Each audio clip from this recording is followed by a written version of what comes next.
এই মুহূর্তে ইতিহাসের অন্যতম কঠিন সময় পার করছে বাংলাদেশ। গত ৫ আগস্ট দেশের সাবেক প্রধানমন্ত্রী শেখ হাসিনা ক্ষমতাচ্যুত হওয়ার পর একের পর এক বেরিয়ে আসছে বাংলাদেশের অর্থনৈতিক দুরবস্থার তথ্য। উচ্চ মূল্যস্ফীতি, রিজার্ভ স্বল্পতা, ডলার বাজারে অস্থিরতা, ঋণের পাহাড় সহ নানাবিধ অর্থনৈতিক চ্যালেঞ্জের মুখোমুখি এখন বাংলাদেশ।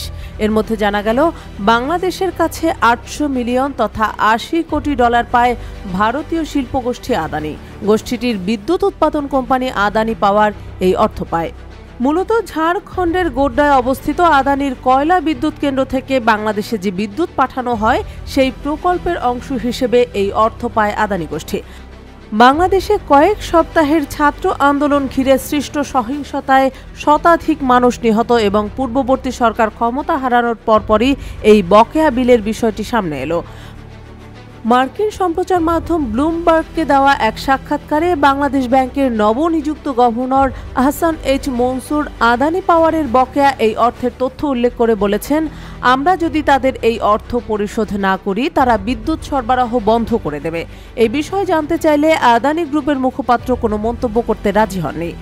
অভ্যন্তরীণ আলোচনার সঙ্গে পরিচিত একাধিক ব্যক্তি নাম প্রকাশ না করার শর্তে জানিয়েছেন, যদিও বিদ্যুৎ উৎপাদনকারী আদানি পাওয়ারের এখন পর্যন্ত সরবরাহ লাইন কাটার কোনো পরিকল্পনা নেই, তবে অর্থ না প্রদান করা হলে ঋণদাতা ও কয়লা সরবরাহকারীদের চাপের মুখে পড়তে পারে আদানি গ্রুপ।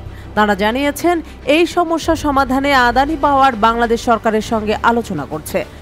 ভারতের প্রতিবেশী দেশগুলোতে ক্রমেই নিজেদের জায়গা বিস্তার করছে ভারতের প্রধানমন্ত্রী মোদির ঘনিষ্ঠ বলে পরিচিত আদানি গ্রুপ।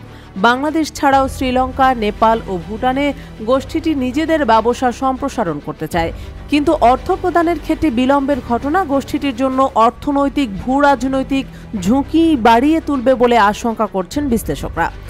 এর আগে ২০২২ সালে গৌতম আদানি একটি টুইট শেয়ার করেছিলেন।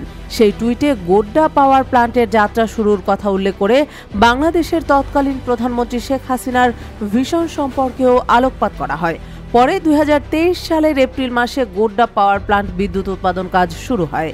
এদিকে আদানি পাওয়ার ছাড়াও এনটিপিসি লিমিটেড এবং পিটিসি ইন্ডিয়া লিমিটেড সহ ভারতের কয়েকটি রাষ্ট্রীয় মালিকানাধীন সংস্থা বাংলাদেশে বিদ্যুৎ সরবরাহ করে। সেই সংস্থাগুলোরও বাংলাদেশের কাছে কোনো অনাদায়ী বকেয়া আছে কিনা সে সম্পর্কে কোনো স্পষ্ট তথ্য পাওয়া যায়নি।